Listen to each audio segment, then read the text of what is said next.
Now, I went to see John Wick 4. I waited a year. When I found out they were going to make a 4, I couldn't wait for it. So I went to see it. I walked out in 10 minutes, 10 to 15 minutes, my friend and I, because it was so violent. And I said, you know too much to be sitting here allowing this negative energy to occupy your space. And I said, I would not participate anymore in allowing that kind of human conduct into my sphere of awareness. So when I'm looking for a movie or something, look, I'll watch Columbo, you know what I'm saying? But I don't want John Wick. And I'm sorry, John, but I'm not into, we all have to decide who we perceive ourselves to be. Mm-hmm. It's a conscious effort, and I don't see it happening the way it should be happening right now. And I think that music has done a great service and a great disservice to our young people particularly.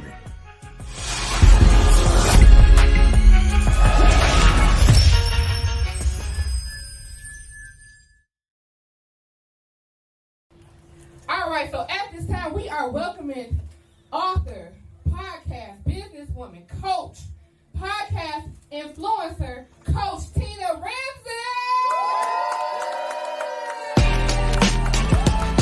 What up, family?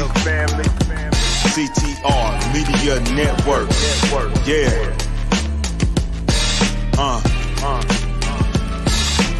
Best in the biz. Yeah. Join the team. CTR is who we are, the media network, that's the best by far. Whether you're listening at your home, at your job, in your car, come get the information that's needed above par, never lasting. Motivational podcasting, giving you the answers to the questions that you're asking. Serious talks and topics, how to come up and profit, how to better yourself, your health is here, we got it. Reaching 350 million, they tuning in. We in 50 different countries, we all can. And like minded, find your purpose and your assignment. Come get your fix, your feel, your mental alignment. Get active and speak to the masses. Build your influence all levels and all classes. Now you know you can monetize and grow. CTR Media Network, start the show. CTR Media Network. CTR Media Network. CTR Media Network. CTR Media Network. CTR is who we are, the media network that's the best by far, you know. CTR Media Network. CTR Media Network.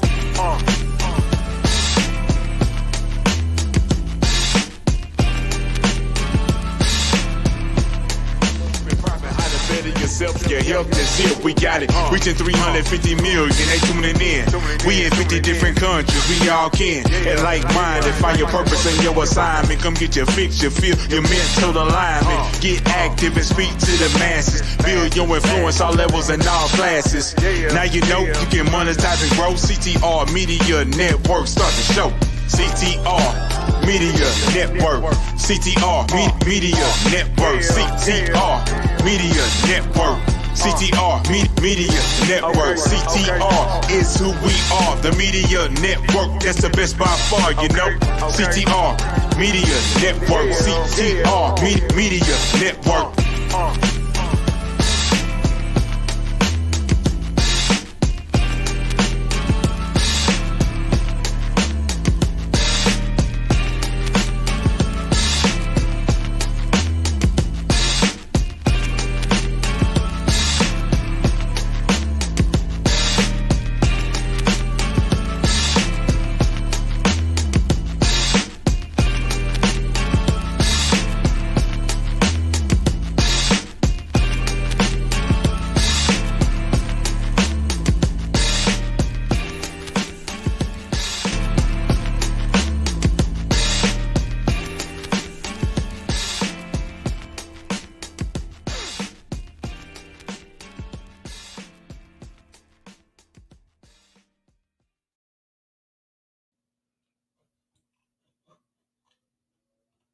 Hello, everybody. I am Dr. Tina Ramsay, the host of the Tina Ramsay Show and podcast, and I'm so excited to have today's featured guest. When you think of the words visionary, resilient, influential, passionate. These are the words that describe today's guest, Jimmie Cameron. He has a brilliance with his musical ability and theatrical abilities. He has been able to transition and transcend over the music industry and been able to permeate a permanent place in history. Many of the people that we listen to today is because of Jimmie Cameron. So without further ado, let's bring on the man of the hour, the amazing, the phenomenal, the extraordinary Jimmie Cameron.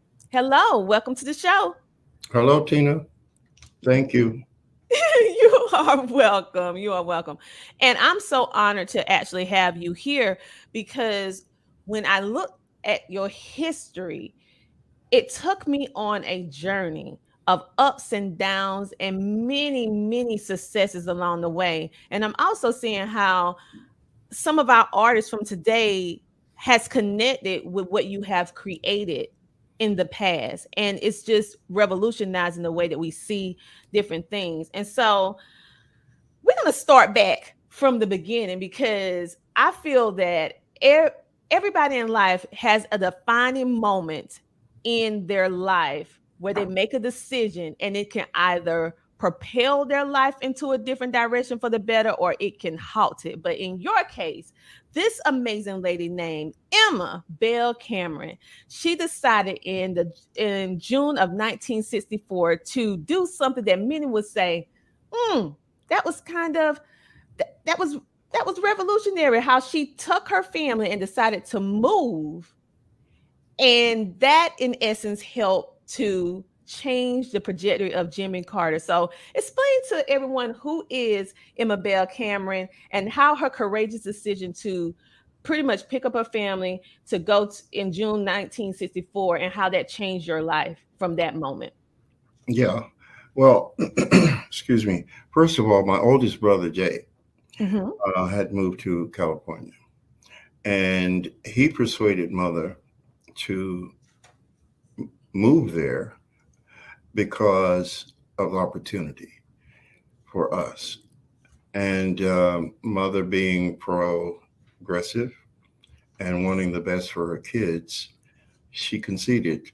So she sold the house, got a U-Haul, and we were the Chattanooga Beverly Hillbillies. It's true too. And so she moved us to California, which opened up the world for us. And I began to pursue a bit career in theatrics and music and so on. The school I went to was Pasture Junior High. And Kyle Johnson, who was Nichelle Nicoles' son, went to the school also. And I had met Nichelle at that point. I think I was 14 then, okay? And she would pick Kyle up every evening. And she was on Star Trek at that point. So I'm in Boys Glee, and my English teacher, Mrs. Bynes, I'm doing a solo.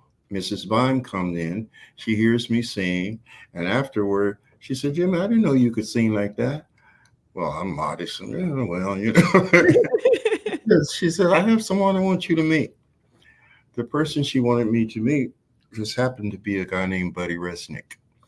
And we set up a meeting. I played for him, and he liked it. He wanted to get me a record deal. And I told him I wanted to sing with my sister. Set up another meeting. He heard the both of us. And that was the professional beginning of Jimmy and Bella. But Nichelle Nicoles, well, let me put it this way.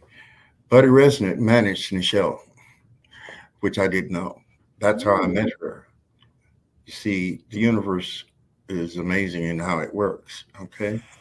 Now, Nichelle was at that time dating Frank Silvera.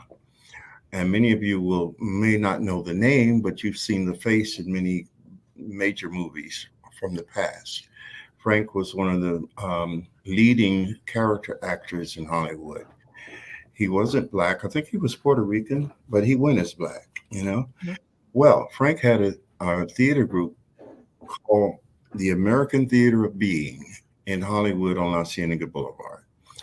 And Nichelle sent me to Frank because she said I needed to study, get some theatrical training. And I went there, and I was in the company of a lot of people who later became very successful, such as Isabel Sanford on Sanford and Son. No, Isabel was on the Jeffersons. I'm sorry. Whitman Mayo from Sanford and Son. Maya Angelou was periodically in the group. Marla Gibbs from the Jeffersons. Billy D. Williams was in the group at one point, and on and on and on. But I was the youngest. So Frank had done the Amen Corner, James Baldwin's Amen Corner. And he wanted to revise it, which he did. And I got the role of David. They say that David was actually him. I don't know if you know the play, but it's about a female minister and the troubles she has with her son and the church. It was a beautiful play, a lot of fun. Bea Richards also, she played my mother in the play. You know Bea, of course. Yes. Yes. Okay. So anyway, it was a very successful run. I wasn't very good. I was too withdrawn. Frank spent his whole Christmas before we opened, the whole day, just the two of us in the theater, working with me. Anyway, that's the beginning. I began my music career and my theatrical career. That's why I call Nichelle my most important mentor, because without that introduction, I met a lot of people through her, and from that introduction, and friendships that lasted throughout our lives. There was another incident. I hope I'm not getting too far ahead. Well, the thing is, it's so riveting, your story, and the fact that even before Maya Angelou became Maya Angelou, before Isabel Sanford became Isabel Sanford, Marlon Gibbs became the iconic role of playing on the Jeffersons. And so the fact that you all was connected, you were pretty much the baby of the group, the youngest one, and watching how all of you guys was so connected in what y'all was doing then and how you guys progressed over time, and how due to one chain of events when your mother decided, because she was ahead of her time being a Right. visionary, and that was unheard of back then. So the fact that she uprooted her whole family and moved, how it changed your life forever, and you was able to be in connection with all these names that we're familiar with, we watch, and the fact that want to give some respect and honor to the amazing Nichelle Nicoles, because she really paved the way for us as African American people to be able to have these leading roles in these TV shows. I mean, when you think about Star Trek, you remember her. She was not you, and then she did so many other things. So the fact that she did all that, and plus she was your mentor, it just speaks volumes about why and how you move and operate. I really love your music and what you do. And Thank yeah, you. you're humble, but we can brag on you, Jimmie. We can brag on you. I want to share something else with you that I think is interesting information in terms of the role that Nichelle played, because I also was I had the opportunity to be mentored by Bill Cosby.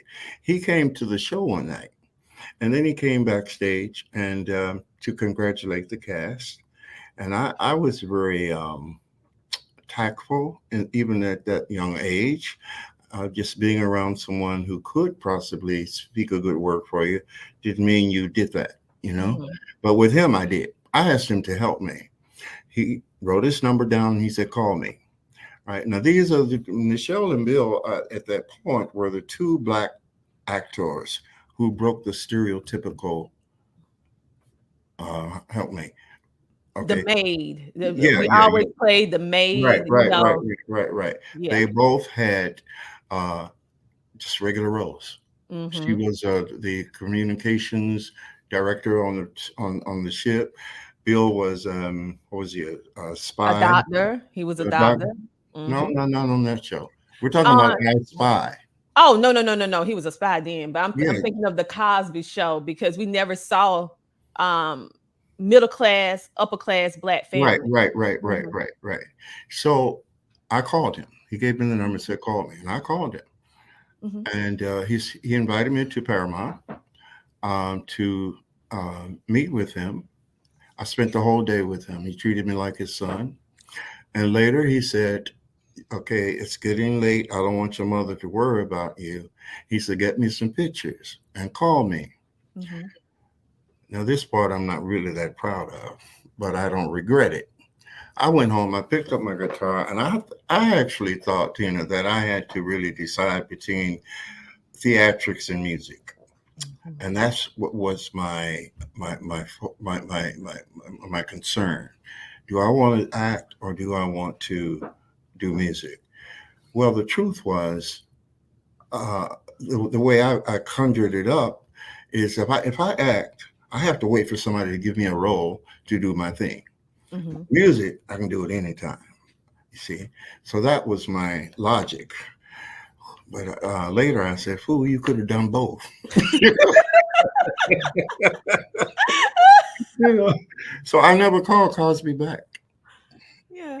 Never, but I don't regret it because music was my passion and acting was not. Mhm. And probably the reason why, I mean, think about it, you was a young guy. This was a whole new world to you. You were seeing and being in company with individuals who you saw on television and you were able to hold conversations. And your mindset then was, I think at 14 years old, we're more linear. We're more like focused on whatever it is that we want to do. And we're not Mhm. thinking about other options, how it's going to do in the future most of the time. Now, this Mhm. generation, they think about all that stuff now. But you knew what you wanted to do. Yeah, I did. You knew your I did. purpose. And And so that's a little different. So listen, you you don't want to be put in the box. So I no, get no, it. not at all. And I've never been orthodox. Um, I was about 16, I think, at that time. Oh, Yeah, still a teenager. That's young to be yeah, able to make life-changing uh decisions. yeah. But I was an old soul. Oh, I know that. I know that Okay, phrase. I said People that. describe me as an old soul. I said that for you because I am an old soul. This is not my first time at the rodeo. I've been here thousands of times. I hope not to come back as a human. Actually, anyway, it's on you, girl. Well, with all of that you did, because now we're looking at the progression from a 14-year-old young man to 16-year-old, and then you started uh your music career. Uh and I know that you came in contact with Bobby Womack, and it was an album called Heartbeats. And so how did that work with you? And you also have an amazing sister as well, when you guys kind of transition, start moving into the music Well, industry. okay. From that point, we actually before the album with Liberty Records, which Mhm. Bobby Womack did produce, and fortunately, I'm proud to say that the arrangements were done by a great arranger, black arranger that very few people know of. And when I finish my book, I hope it will be successful enough so that the culturally our people will know of these two amazing arrangers, Renee Hall and Gene Page. Mm. Okay, they're responsible, particularly Gene Page, for many hits, and nobody knows them. Gene Page was, I'm not going to stray from too far. If I do, just bring me back because it's like roaring out into the ocean and I can't see land. And I say, help, you know. But anyway, Renee Hall did the arrangements for my first album. Now, I want to also mention my sister Bella, because we had a singles deal with Reprise Records, which was a Warner Brothers, and it was Frank Sinatra's label. To my knowledge, we were the only blacks on that label except for Sammy Davis Jr. Okay. And naturally, they didn't promote us, but that was our first record deal. From there, we got a deal with Liberty Records on the Imperial label. And the Heartbeat album came from that experience, which Bobby Womack produced. Now, one of my greatest dreams was always to ultimately hear strings behind my songs. So when I walked in that studio and saw that orchestra, and I mean, I'm emotional right now because that was my dream. I've had people ask me, well, why aren't you doing this? Why aren't you there? Why, anyway, the point is, the goal in life, I think, is to actually fulfill your dream. This doesn't mean that the fulfillment has to last forever. It's the fulfillment that counts more than the longevity of it. You feel what I'm trying to say? I know exactly, because many people, they're not able to even scratch the surface of their dream. Thank you. That's my point. That's my point. You dream the dream, you put in whatever work or faith is necessary, because faith without works means nothing. And when it happens, it happens. You see, so you always have the success of achieving the goal. But we live in a society where people think that the benefits from the achievement is more important than the achievement itself. Oh, yes. Oh, I never heard it described that way, but that's exactly how it is. Oh, yeah, you're judged by that, My greatest success, and I speak for myself and not my sister, by the way. Okay. My greatest success, we did a concert. I'm way ahead of us right now, but I just bring in certain points, as I think about them. But speaking of success and achievement, for Belle and I will speak for her somewhat here because we had this in common. We were not in music because we wanted to get rich or become superstars. We wanted to reach the people with our art and perhaps make a difference. That was our nucleus in terms of our impulse to do music. Both of us were given great talents, I think. And sure, the accolades, I mean, the benefits are wonderful. Look, I love shopping for nice things, but that's not the point. The point is making a difference with this thing called music that is one of the most powerful substances in the universe. So I was showing you about the two successes. The latest one is one Bella called me, I think it was earlier this year, to tell me, because, there's all kind of stuff on the internet about us. But this one guy, I think he was 21 or 22, he was very, very distraught. And from what I understand, the young man was close to suicide. But he took a walk and he ran across a yard sale. I'm sure you've done that before, right? Haven't we all? And he found some records. And he found our second album called Jimmie and Bella, the one we did with Atlantic Records. And he said he went home and put it on, and he came across a tune called Rain. And he said he played that tune perhaps 40 times consecutively, and it saved his life. That's my success, you see. There's another one. I'll share this with you briefly. In London, we did a concert at the Albert Hall, and afterwards, you're familiar with backstage and so on. If you've not, you've seen it in the movies. It's dim back there, right? We're standing talking to some people, and this young lady is coming towards us, and she was actually, from my perspective, and my good eyesight, as you see, I can see real good. With these bifocals anyway. No, seriously. She was actually, Lori, her frequency was very pleasant. As she approached us, it enhanced. She came but so close, and then she stopped to respect the fact that we were talking to other people. When we finished, she came up to us and she said, You guys touch me in a place, a beautiful place within myself that I have never experienced. Mm, That's my success. You see, mm. that's why I do what I do. And that means more than anything.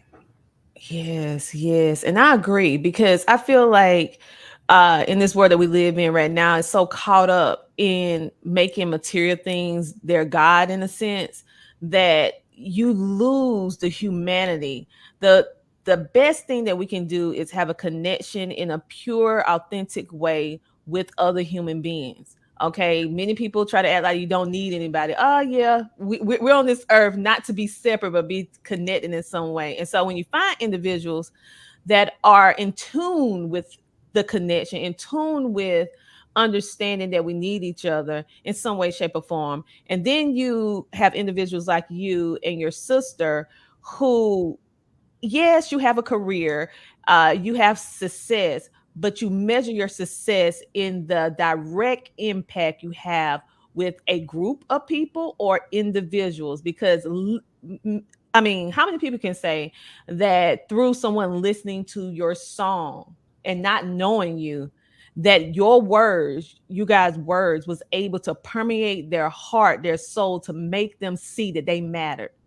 That's the Okay. whole point. That Yes, they mattered. Okay. And it made him say, hey, hey, hey, I'm going to give life a second chance. And then the fact that that lady patiently waited to tell you how you how you touched her soul, how you touched her in a different way. Now that is real success because it touched the soul of mankind in a different type of way. And I yeah, agree, that's true success. and for me, Tina, it is so relevant because the goal is to touch the soul of your listeners. Mm-hmm.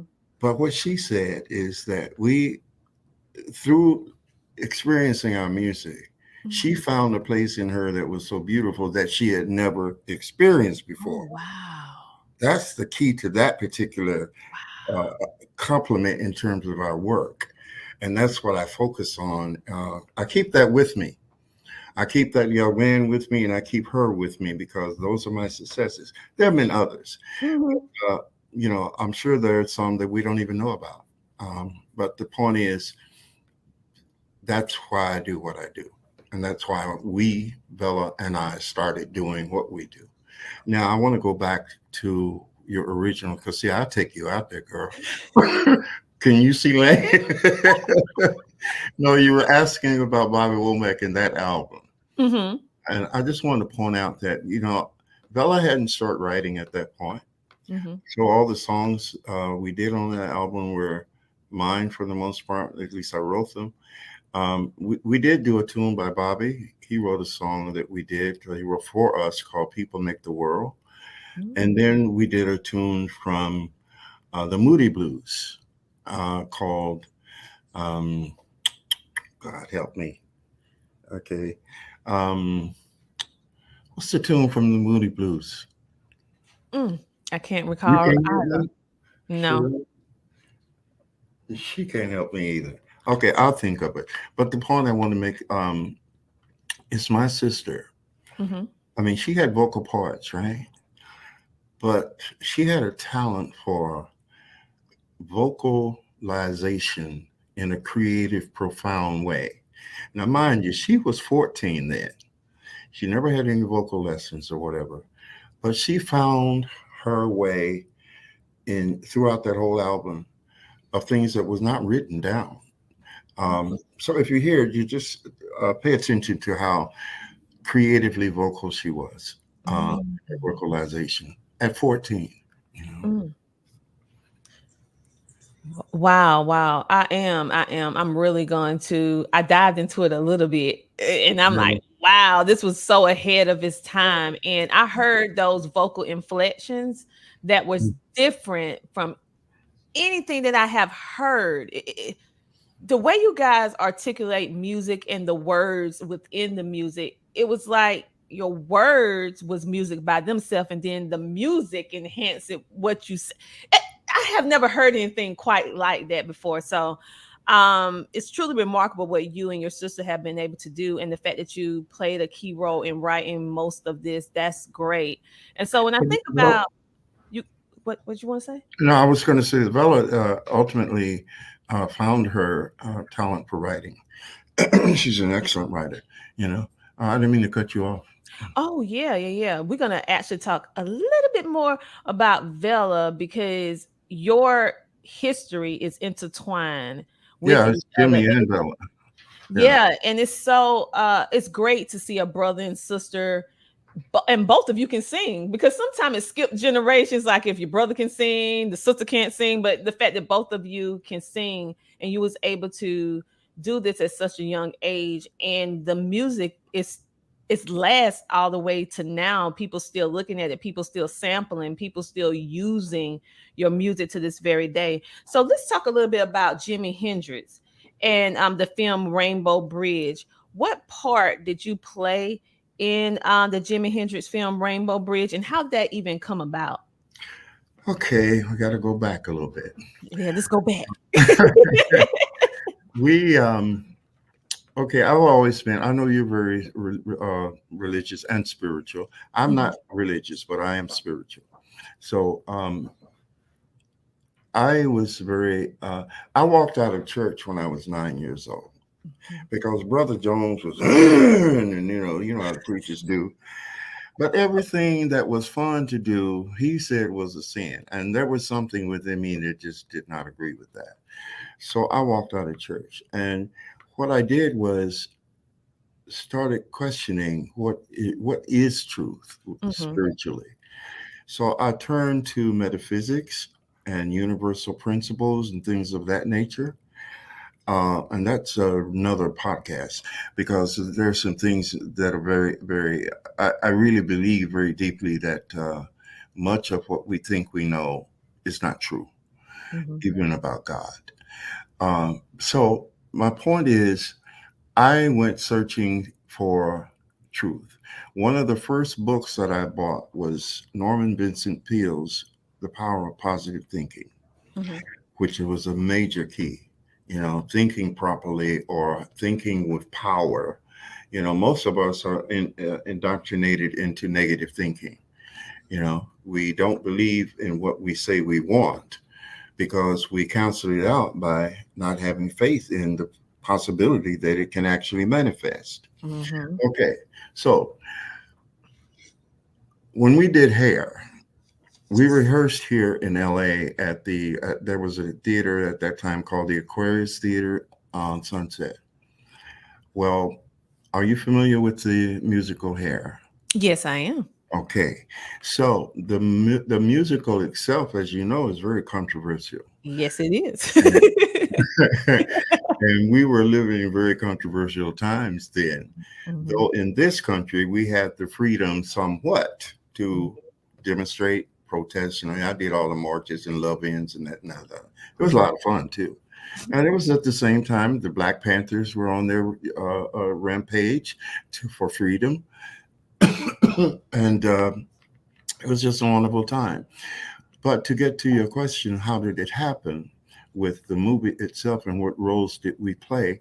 I met and became friends with Chuck Wine and Barry DePendergast. Now, Chuck Wine had written a musical called Rainbow Bridge, and Barry DePendergast was actually the producer. Michael Jeffries, who was Jimi Hendrix's manager, was the executive producer. Okay, so I became friends with Chuck and Barry over the years, and they did the production. We rehearsed at the Aquarius Theater for 2 weeks, and then we moved to Mexico City, and this gets interesting, where we rehearsed for another 2 weeks. Now, do you remember when there was this slaughter of the students on a campus? You may be too young, in Mexico City. It was a big deal, internationally, because at that time the Mexican government was a dictatorship, and they did not allow protests like we had the freedom to at least march or whatever. They weren't having it in Mexico. And the students were trying to, it was a glorious period for people actually trying to reach for this humanity that you spoke of, a better life, the equality, the dignity, respect, freedom, all those wonderful things to me that represents God, because those Mhm. things are God to me, you know. And the government killed a lot of students. Mm. Well, the hotel we were staying in was close to where we rehearsed for those 2 weeks. It just happened to be on the campus where the slaughter took place. And okay, so when we walked to the theater, we had to pass on each side of this. It wasn't a street, but it's like a paved walkway. Mhm. On each side were the Mexican soldiers with machine guns and all that. But they didn't bother us. They were very friendly. So we finished rehearsing there. Mhm. And then we went to Acapulco where we were to open an open air theater, right? No roof. So we're there rehearsing one night, and over the wall comes a bottle of acid. It didn't hit anybody, thank God. Wow. But that's what we were dealing with. Bertrand Costello, Italian director, was directing the show. Mhm. Now, we did open. It was star-studded. I mean, it's Acapulco, right? I don't know. At that time, it was heavy jet set, a vacation holiday. Mhm. And at the end of the show, the military came in, closed us down, and gave the cast 24 hours to get out of the country. Now, Acapulco, as you know, is at the end, the bottom end of Mexico. It Mhm. is impossible to get to the border in 24 hours unless you have a jet. Okay. Well, my manager just happened to have had some connections because he was there with Bella and I. We got out. The other kids went through hell. Some Mm. were beaten, and some they just went through a lot of things. I don't remember all that I was told, but it was not any fun. So the role that we played in Rainbow Bridge, and how did that? I don't know. I took you to Mexico. You have to forgive me. I told you I would take you out in this boat, and we'd have to look for land. But we're going to go back to Rainbow Bridge. Actually, we did a song called "Old Men," our Mhm. second album, and we didn't have any role in the movie itself, other than we were in the Hollywood Hills on Chuck's roof, um, singing the song. Mm. And Chuck sent that tape to Michael Jeffers, and Michael Jeffers wanted to sign us and move us to New York. But that's another podcast. Wow, wow. So that's history. That was the journey and all the things. I mean, it was really great that you was able to get out because that was a really uprising.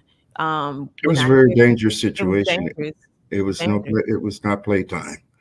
No. Wow, wow, wow, wow. But And go ahead. the tune that I couldn't remember, my wonderful niece looked it up for me. My cousin, "Nights in White Satin." We Yes. did that on the first album. Wow. Okay. So thank you. Thank you. So when you think about how you guys was able to cross different audiences, you went from the East Coast to Europe, you went pretty much all over the world with your album, and you said you was with Atlantic Records. So you had opportunities to work alongside different people. Have you like, for Well, example, go ahead. what how would you able to did like with people with Patti LaBelle because she was with Atlantic Records. We had some other people like Dave Mason, Bill Winters, all of those. So how was it to be in company with, and what are some other records that you did with Atlantic Records that we can actually listen to today? Well, let me say this first. When Bell and I started our professional career, Mm-hmm. black music was, you see, the music business then and now is still racist somewhat. Okay, it was very racist then. If you did if you were a black artist and you did a record, it had to become a success in the black media Mhm. before it was played on pop radio. Okay, they called it crossing over, which was just another way of keeping black artists from competing with white artists. Okay, so we were never played on commercial radio in this country, only on FM, FM stations where, they had the right to play what they wanted to play, the Mhm. program, the DJs and so on. But you see, the music business had changed in that respect. In the old days, you look at the James Brown movie, Get Up, and he shows how they called it payola in those times, right? Mhm. Okay. Now, payola was nothing more or anything different than buying time on a TV station for Tide. Okay. But the government didn't have a hand in it. So it was illegal. Anytime the government can't get their part, it's illegal. Okay. But uh, let me put it like this: we didn't get played because nobody got paid. Mm. Bottom line. And that's a Mhm. whole nother story there. My friend Ricky Von Cleve, I forgot what you asked me. I'm going on now. You can call Mm-mm. me if you want to.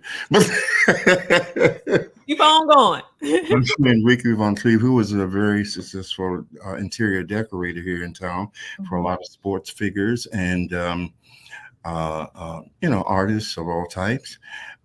His best friend was Jerry Bledsoe, who was the top R&B DJ on the East Coast, based out of Manhattan, and they call themselves brother. Anyway, in LA, Jerry was visiting Ricky, so Mhm. he and I are sitting at the bar, and Ricky's in the kitchen fixing up some soul food.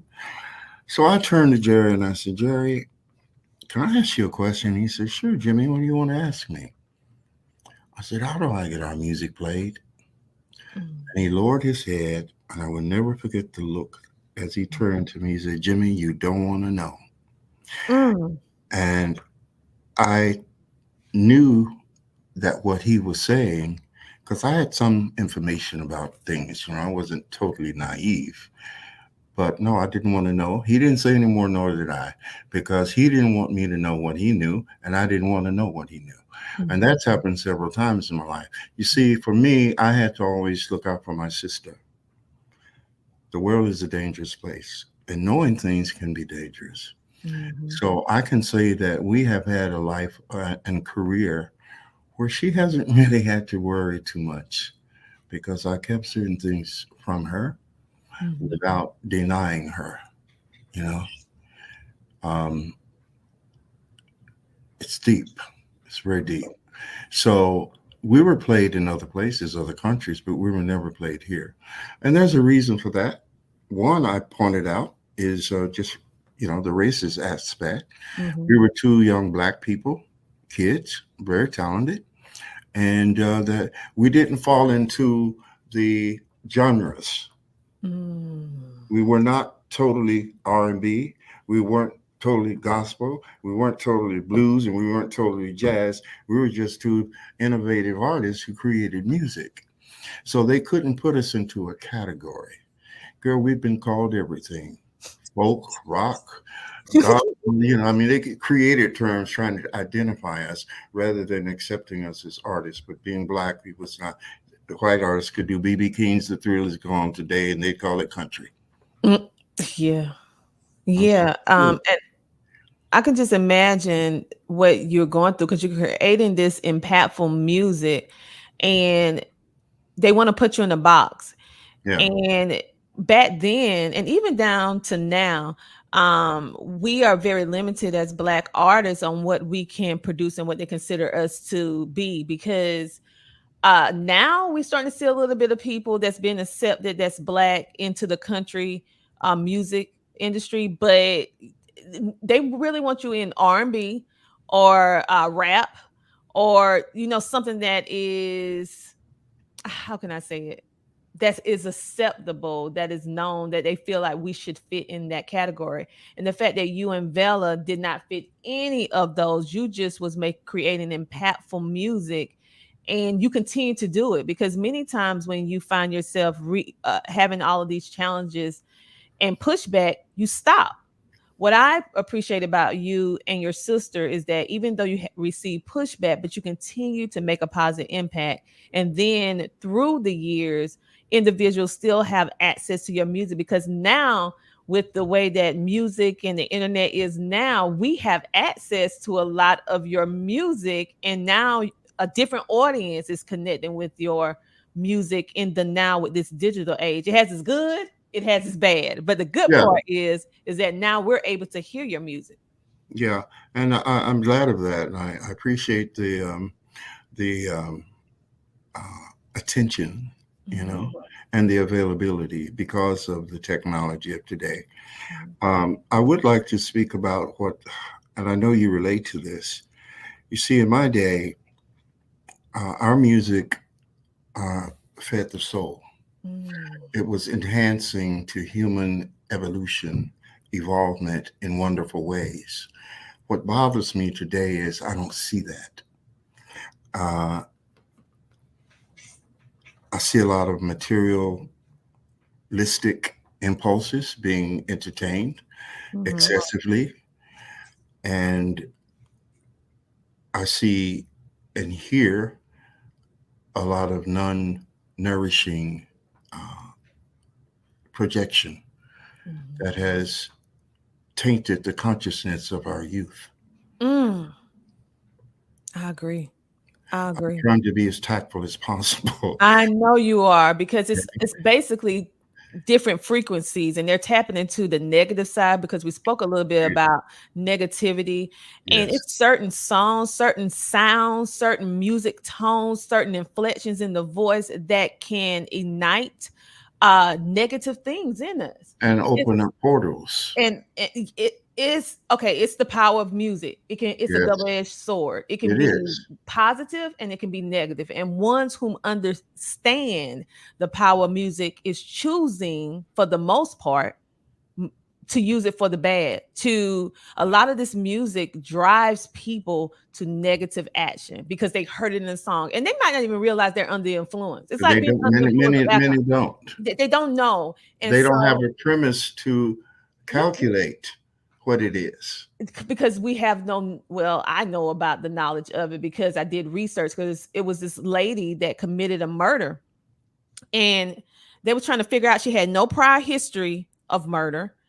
And they was like, well, why did you just attack this innocent person?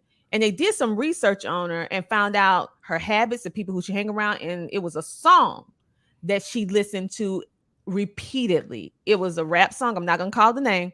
It was a rap song, but it encourages in the song to go kill this person, go snap them, pull them out, all this different stuff. And I just feel like self-consciously she made that a reality from constantly taking that information in. And that's when people start saying, well, not people, ones who do research like me, start saying, like something is with this music. That's why I'm very conscious of what I listen to, what I read, because I understand that it can either motivate you for the better or for the worse. Let me Go ahead. let me tell you, Tina. I went to see, because I liked John Wick before, and I'm not proud to say that I was into that violence. I'm not a violent person. I don't know if that will always be true. Okay, I think you feel what I'm saying. we But I have, ain't gonna go in there, but I know. okay, but I have lived my life with the focus, like you said. You have to be aware of what you allow into your sphere of awareness. Now, when you're dealing with formulative young minds and young souls who are formulating, they don't have the reference unless they are truly in touch with their oldness as a soul. You feel me? They don't have the reference to calculate. So those who are out there preaching or not preaching, projecting these negative frequencies for money, are doing our people, and not only our people, but humanity, a great disservice. Now, I went to see John Wick 4. I waited a year. When I found out they were going to make a 4, I couldn't wait for it. So I went to see it. I walked out in 10 to 15 minutes, my friend and I, because it was so violent. And I said, Jimmie, you know too much to be sitting here allowing this negative energy to occupy your space.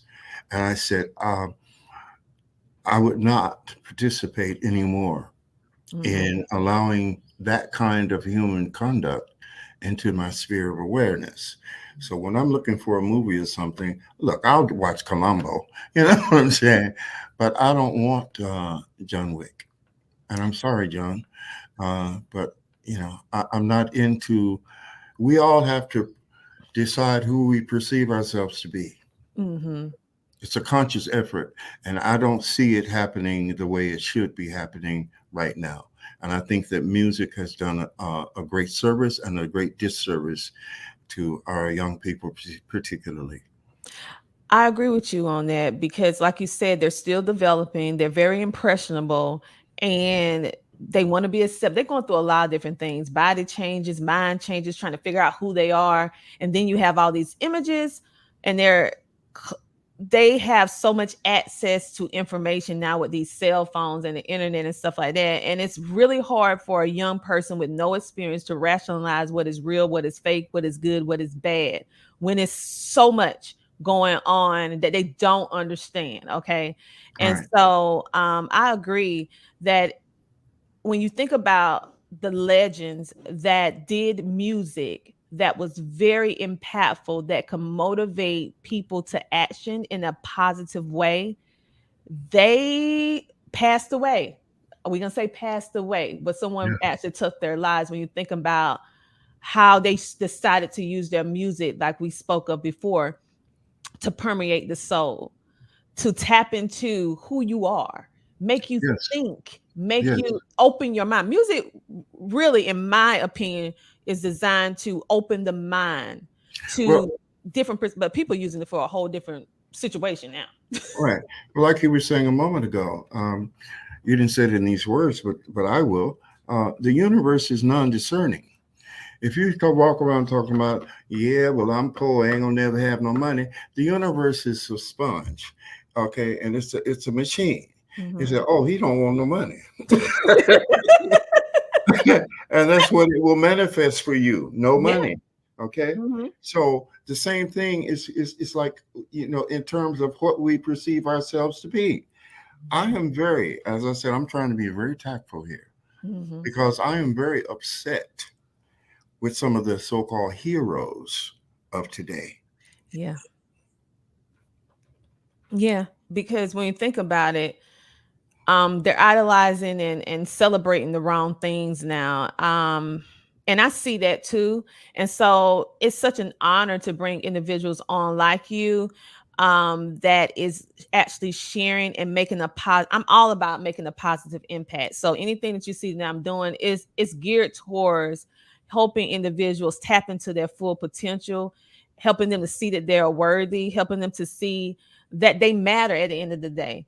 And so most of what people doing now is the contrary. And it's for me, this is just my personal opinion, everyone. So I have a right to have my personal opinion for ones who's gonna see this episode. Of course you I do. just I just feel like for the most part, people are disconnected. They so caught up into the fakeness of what's going on that they want to just be accepted by any cause. And they're afraid to push the narrative to be different. Okay. And so the beauty about humanity is that all of us are not the same. All of us have different gifts. And so I'm just like, okay, I don't go along with what everyone says. I respect everyone's opinion. You can have your opinion, but that don't mean I have to agree with it. But I just feel that when we start having these open, candid conversations, it's opened up the mindset of individuals who never thought of it in this way to have an escape, to be able to think a different perspective that's not readily presented to them with what we see that's presented in media. And so when I think about everything that you've done and different people who you have worked with, like Barry White, for example, you was able to do some things with Barry White. And if you We were want to talk, signed to. We were the only artist signed to his label, Unlimited Gold Records. exactly. Um, Share that. do Yeah. you want me to go into that story? Yeah. Yeah. again, my friend Ricky Von Cleve, the interior decorator I told you about, he was Barry White's decorator. Mm-hmm. So he said, Jimmy, Barry's starting a label. He said, why don't you let me take him a tape? So Bell and I got together and put something together, and Barry called us the same day, wanting to meet us the next day. And we met with him, and we negotiated a deal on the spot. We did an album.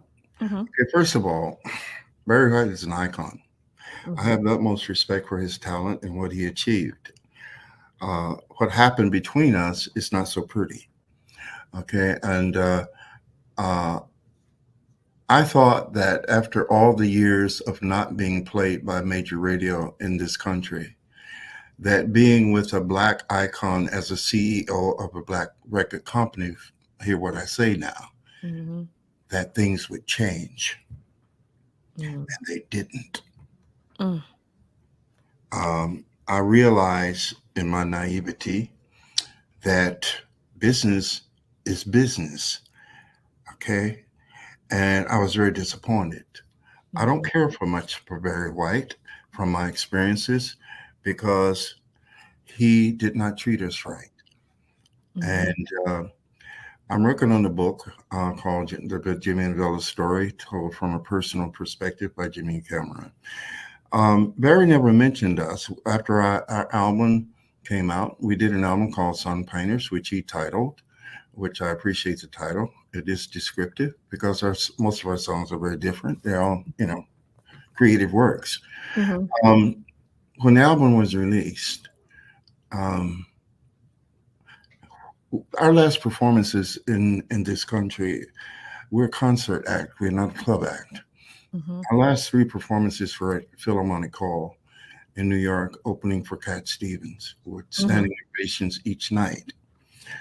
What he did was put up a platform in Watts, on the launch court. He called that promoting us. I mean, it was really, really shameful. Mm. So my point is, it was a very disappointing situation. Mm-hmm. I don't know how much time you have, but the point is, there were a lot of things, and I don't mind sharing it with the world, because there are other Black artists out there who think that because they're with another Black businessman, that it's all going to be okay. You got to take care of business. My generation, as you might know, was taken a lot by business people.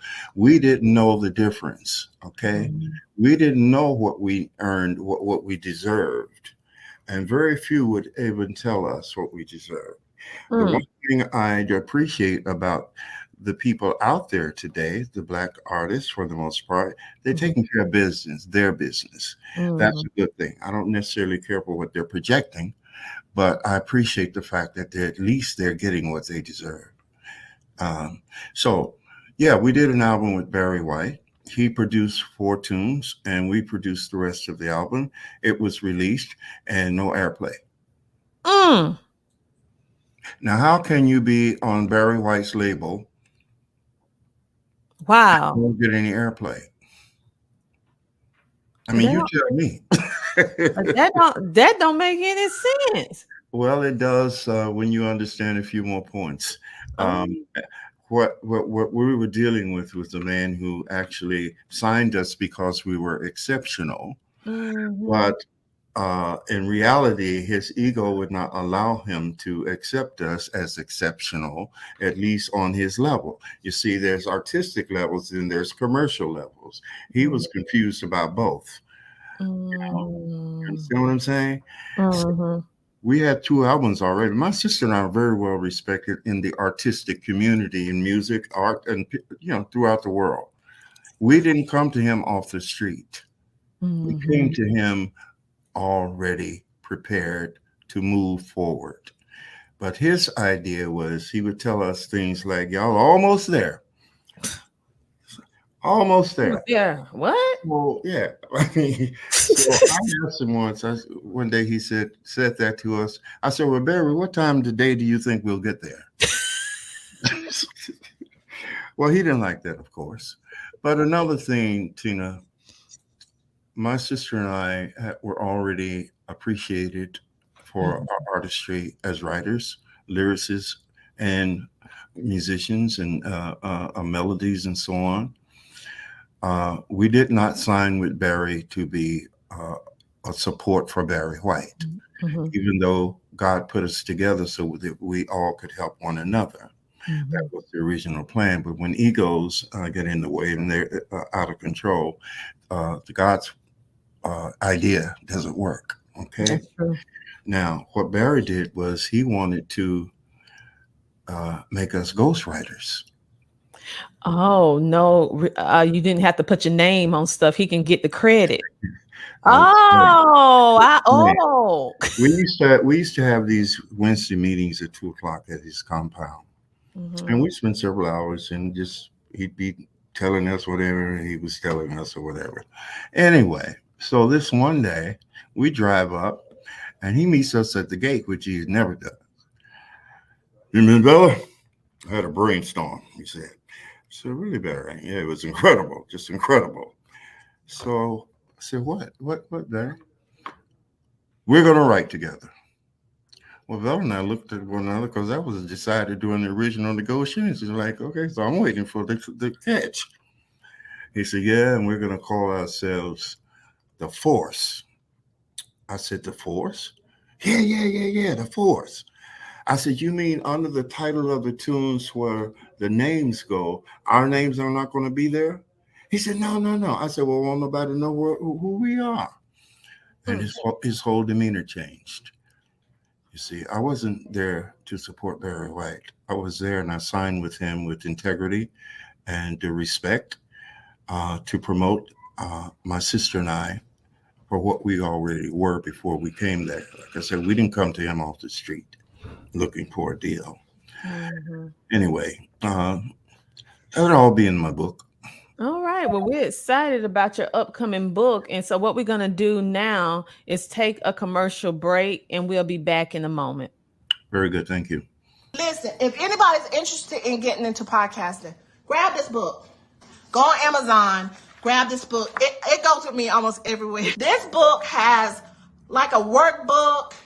It has places you can fill it in. It tells you how to monetize your podcast. It tells you how to set it up. It tells you about sponsorships. It even, listen, go on Amazon and get this book.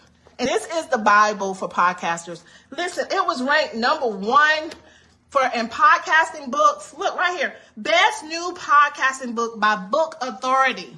Right there. Boom. And a little secret. Y'all, when you grab this book, I think it's page 43. There is a code on there.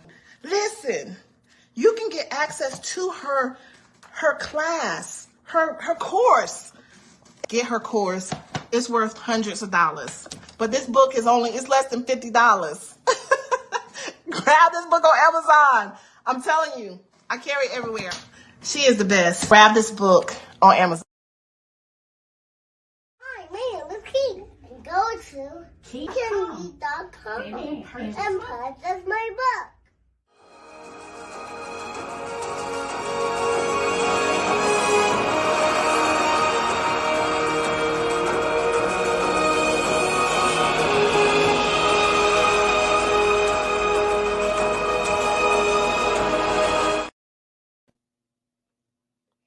All right. And just like that, we are back. And I come along with the friend, the amazing, the iconic Jimmie Cameron, who has been telling us his inspiring story about the why of why he do what he does, why his sister does what they do in order to make a positive impact in the world, and also telling us his riveting story of how it is to be so immersed in the music and theatrics industry, and it's just totally remarkable. So let me bring him back on. Hello, Jimmie. We're back. Hello. Hi, Tina. And your journey, your story, and all of the people who you have came connected with, or I would say shared some space with, the ones who didn't do right, you know. Well, um And this is the stuff that people need to hear, because many times they see the end result, like they see the end result of your songs, but they don't know what it took and how it was to get there. And many people think it's easy. And as we're hearing your story, no, it wasn't easy, but you was convinced, and you're passionate about what you do, and you understand why you're here and why you do what you do. So you kept moving forward. And so with that, you have had some experiences that, just like with anybody, not too favorable, but also you had many, many more remarkable situations that happen where you know that what you initially set out to do is well done, because you're actually impacting humanity and people, even to the extent that your music encourage someone not to commit suicide. And for me, that is the measure of true success. Take away the money, the glitz, the glamour, the cars, the mansions, or whatever it is that people like to define as successful now. True success is attached to the positive impact that you can make with people, in Correct. my opinion. That's what I measure success as. Not the money, not the glitz and glamour, but the people that you was able to change or help or encourage. So with that being said, is there anything else you would like to share about your story in general? Because you have such a vast story, so many multiple layers. Yeah, it is sort of interesting. I basically would like to speak to the young people who have a great task on their hands right now, and to encourage them to, as you said earlier, to be your own cheerleader. Know that you can achieve whatever you want to achieve within reason, of course, Mhm. and believe in yourself. And don't follow the crowd, follow your heart. And in terms of my legacy, Tina, it has been a long journey, but a worthwhile journey. Mhm. And even though we didn't get airplay in this country, our music is out there. Mhm. And it refused to die. Okay. So I'm good. I'm good. But I do thank you so very much for having me. And perhaps we can do it again at some point, either in this life or another, because we old souls know that we don't die, right? Yeah, we're old soul. I mean, people been telling me that ever since I was a little child. And I just, once I understood what it meant and I start embracing it, it's very few people that have it. Right. And so I don't look at it as a bad thing. I look at it as a badge of honor, because for some reason or another, I was chosen to have this. And it gives us a different perspective, and it gives us a different outlook. We can kind of see things for what it truly is and what it isn't. And we're able to make some changes. But you know what? I have something else to ask you in regards to how you are making an impact, and how before we go, and I just thought about it, you was able, like you said, your music has never died. It is still living on. And the fact Oh, that is true, because we, for all these generations now, everybody know who 50 Cent is. So tell us a little bit about how you and 50 Cent, what that connection is. I've never met the man. They sampled a song that Vella wrote called It's Only Love. And he sampled that and created from that premise Mm-hmm. 21 questions. But no, I never met him. The three of us as writers were granted an ASCAP award, I think it was, in Mm-hmm. 2004 for the most played song in this country. Wow. But he didn't come out on stage to receive the award with us. That's amazing. So when I think about your music, because right now we starting to understand, like you already knew about it being in the music industry, but from a person like me who's not in the music industry, I start hearing all of these different things when another artist got put in the news for making a new song, and for some reason though they said that person sampled someone else's song without permission and didn't give them the proper credit.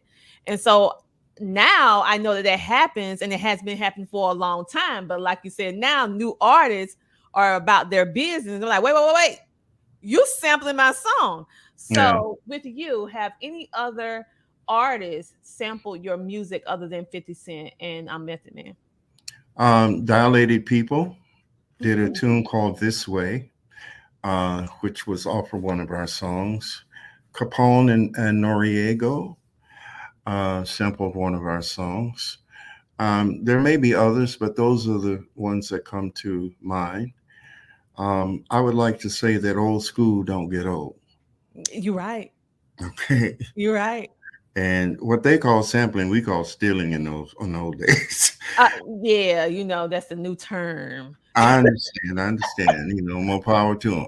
But yeah, but what we did came from us. It didn't come from drum machines or synthesizers and all that. But I'm proud of the ones who have sampled our music, because even 21 Questions, the language and what it talks about is progressive. Would you love me if I didn't have money, or whatever he says, but it's asking pertinent questions about the human experience in a wonderful way. Very important questions. Dilated People did This Way. I appreciate that positive message. So I don't even remember the one from Capone and Noriega, but the thing is, Invincible. Yeah. Was it? Do you know the lyrics? I don't remember. No, I don't know the lyrics, but I know they did positive. Y'all do me positive. That's all I ask. If you're gonna use my stuff, at least be positive about it. So let's just think about some of the people. So we just some of the people that was able to, well, back in the day it was called stealing, but now in this new era they call it sampling. But ironically, it still begins with the letter S, so you can still identify where it originally came from. They just changed the rest of the letters. When you think about it. Yeah. And so you was able to do, like I said, your songs credits, even though he did not give you your credit, was Barry White. You had Cher and No. He didn't. You see, the songs that he did do, we got credit for it. Oh, I mean, what he proposed to us was an ongoing arrangement where we would write together, okay, the three of us, but it would be called The Force. We didn't fall for that. And that's when his attitude towards, now mind you, we're the only artists on his label. He's the CEO, but it seems like he's worried about competing with us artistically. That's not, that doesn't work. No. Changing your whole name when you guys were already built. It wasn't like you was beginning. You was already established, and that didn't make any sense. We signed there as Jimmy and Vella to promote Jimmy and Vella's career. Exactly. We did not sign with Barry White to support Barry White and change anything about us to keep him as the maestro. Okay, I wrote. Well, anyway. Well, who are some other artists that you have written for in songs? Because clearly, you and Vella is very talented in the way that you're able to write. And many singers, they sing, but they don't write. So the fact that you do both, that's amazing. Well, there have been some very wonderful artists who have recorded our songs. Herb Alpert. Barry White, of course, Mavis Staple of Staple Singers, who's the queen of Black female artists from the day. Everybody, Mavis, Aretha, Gladys, all of them. Mavis was the queen. She did a tune called Chicka Boom. Who else? Simply Red. There are others I can think right now, but yeah, I'm very proud of the people who have recorded our music. Cher and Greg Allman did one of our songs. The OJs? The OJs too. Wow. Gene Page Orchestra. Yeah. So are you looking to work with any other artists or people in regards to your music now? And do you have any music that you're working on in the now? I have 2 tunes that I want to do Mhm. presently. And I hope to, by the end of the year, I'll have those done in commercial form, right? Mhm. And market it. That's my goal. My other goal is to finish my story Mhm. before I leave this body. Okay. So that's what I'm working on right now. And we'll see what happens. I'm excited. Okay, so we have this book dropping, the Jimmie and Bella stories told from the personal perspective by Jimmie Cameron coming our way, so that you can be able to hear and read his part of the journey, because he's very candid on making sure that he share his side of Yes, his story in this book, even though his sister will be in it, but Jimmie is telling from his perspective from what my happened, perspective. which is Yeah. which is amazing. Yeah. Then, okay, you already have a treasure trove of music that even younger artists are now recognizing, and like, I want to have a piece of this into and use using their music.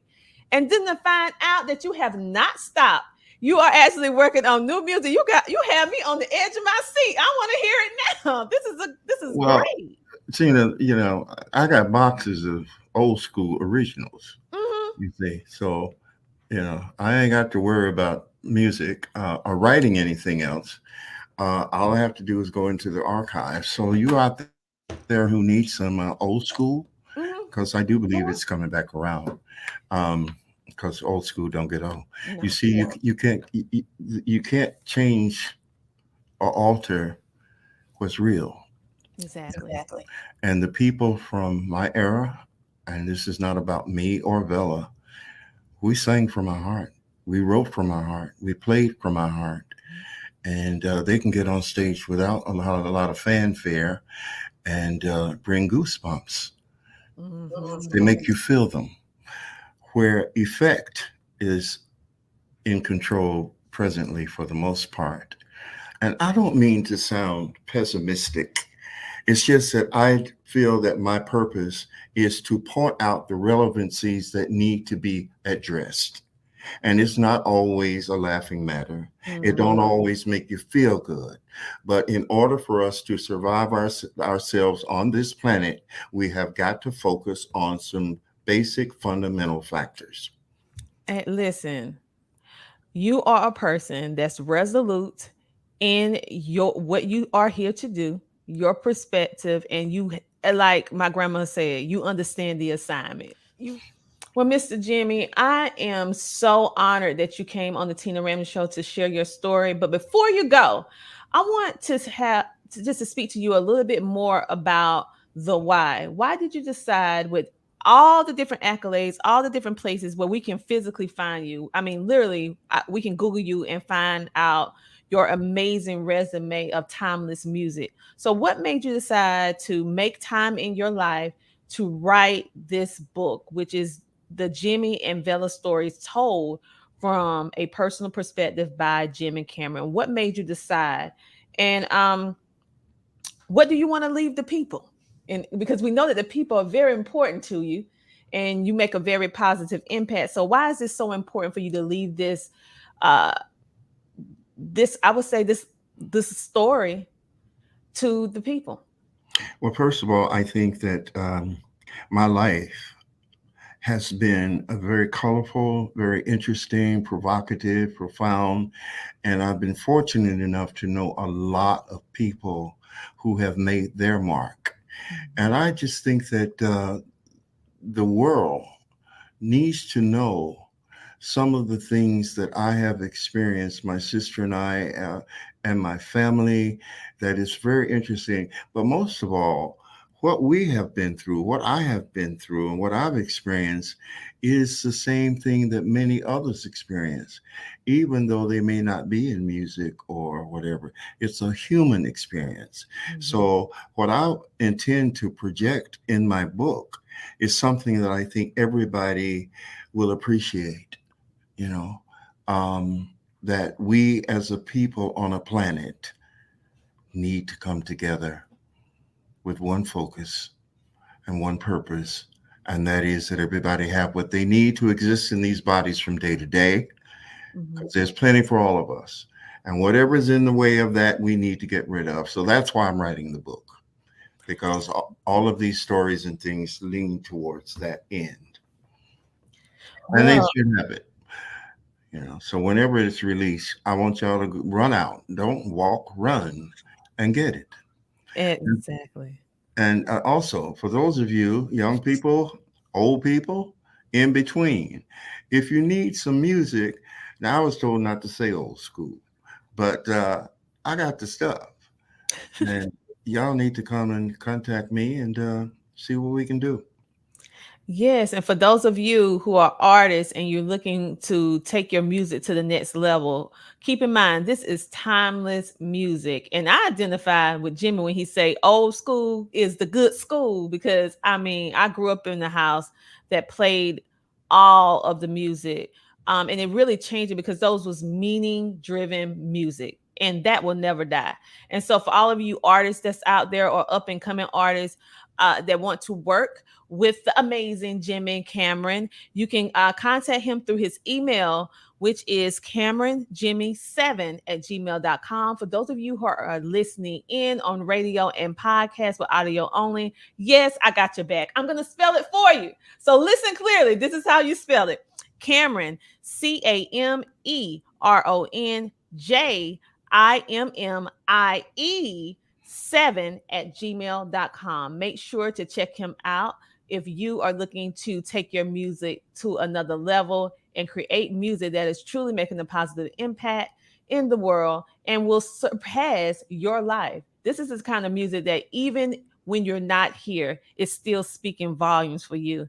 And that is true success. That is true legacy. And that is what the amazing Jimmie Cameron, whether he want to admit it or not, I'm going to say it, I'm going to brag on him. That's what he stand for, and that's what he about. And I said what I said. Oh, boy. Thank you, Tina. This has been a pleasure. Yeah, thank you so much for being a featured guest on the Tina Ramsay Show and podcast. It has truly been my honor to have the opportunity to have you share your amazing story on my show, which I know this is just a little smidgen, a little piece of it. So I want to invite you back when you have the time to come back and share whatever else you would like to share about your amazing life and your amazing journey. So you have an open invitation to come back whenever you want. Will do. All the best to everybody. All right, everyone. Listen, that was amazing. Make sure to, when that book drop, we're going to let you know on Amazon or wherever they decide to drop this book. We will let you know so that you can connect with him. For those of you who are artists, because I know I have a lot of different people that follow this show who are artists. If you are looking to take your music to the timeless category, not just be a 15-minute hit wonder, because his music and his sister's music have been able to go through all the different changes and genres. And listen, you need to contact him. Again, that email is cameronjimmie7 @gmail.com. And that is the number 7, not spelled out.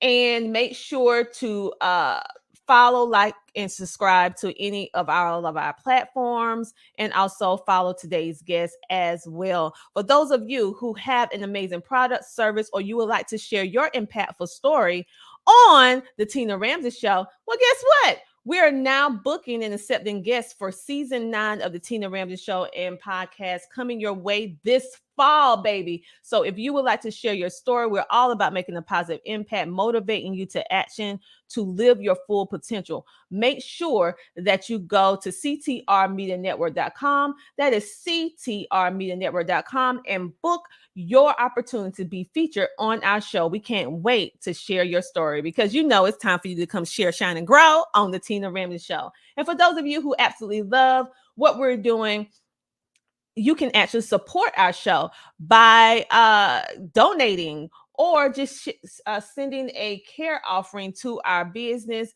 to help us keep this amazing platform going and thriving so that we can have a place for our voices to be heard, to share our story unapologetically and be one's true self in order to make that impact and share different people's perspectives. You know my saying. We may not agree on everything, but we're going to keep it respectful, honey. All right. And we love hearing your new perspective in your life because your life is your life. So make sure to screenshot, scan, and go ahead and support us. And thank you in advance for being a part of our amazing, amazing journey. And make sure to go pick up my book if you want to start your own podcast, which is called The Power of Podcasting, which is #1 on Amazon and also was rated by Book Authority as one of the top 11 books to read in 2023 for podcasting books. Today's featured guest, the amazing Jimmie Cameron, his sister, Bella, and all the things that he was actually able to do, and also the amazing story and journey that will be coming your way very soon. Listen, 104 years old, he was able to pull out information from this amazing lady. And once you hear her story, listen, I'm getting teared out just thinking about it. So make sure to not only watch this episode and like, follow, and share, and subscribe, but when this episode is going to really show you a lot about our history and a lot about the resilience of this amazing woman. And also we want to give our love and our honor and homage to the amazing lady. Dog,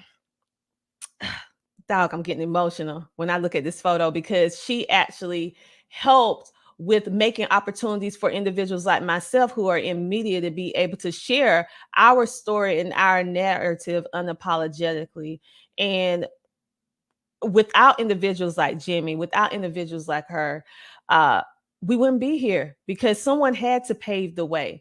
And you know, I do not cry cute. So on that note, let me go and make sure to show respect for the ones who came before you and give them their flowers while they're here and make sure that we support them. So on that note, if no one told you this today, that you are worthy, that you are loved, that you are important, I want you to know that I love you and that you're important. And then what I want you to do in between the interim until we meet again on another Thursday, I want you to do what? I want you to keep smiling. Thank you for being a part of the Tina Ramsay Show and podcast, being our support, being our family, and we'll be back with you next week with another amazing guest. So we'll talk to you later.